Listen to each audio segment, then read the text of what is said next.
times that I've had to endure since taking the bench. I hope this will be my last, if at all possible. However, it is my responsibility to ensure the safety of the public in rendering my verdict. I understand that the state has also spoken with the family and they are trying to also take into consideration their wishes, which is why they have made the recommendation that they've made today. Yes, ma'am, that's correct.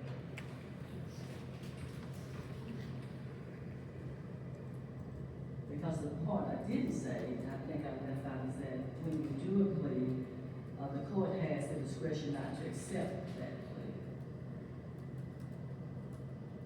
But in this case, I think that the state, along with the family, have belabored, and they've given us their reasons why they are asking the state to pursue the recommendation that they have not submitted to the court.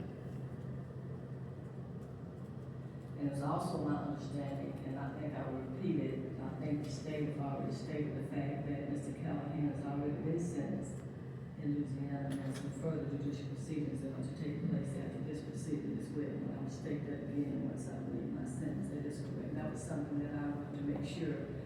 And when I read the crimes that was committed against the victims, my first inquiry was, had there been a mental competency? I want the court to know that, the family to know that.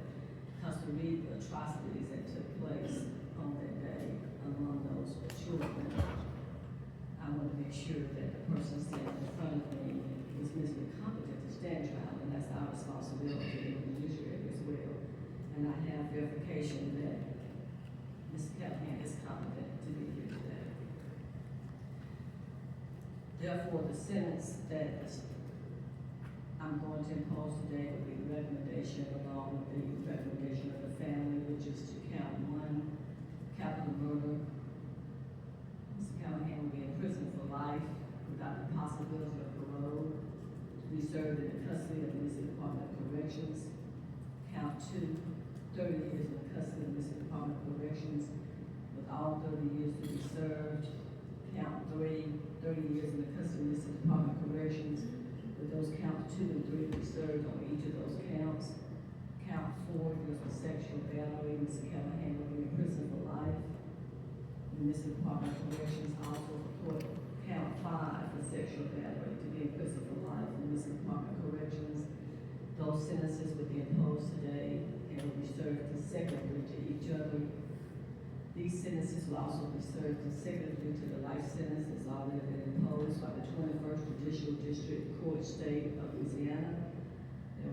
They were sentenced on September 26th of 2025 in case number 2401198. The sentences imposed today will be served consecutively with sentence to be imposed by the United District Court from the Eastern District of Louisiana in case number 25-00001.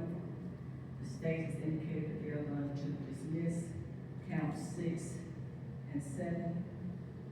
And I want to make sure that my understanding was that Mr. Callihan will be serving his sentence in Angola prison.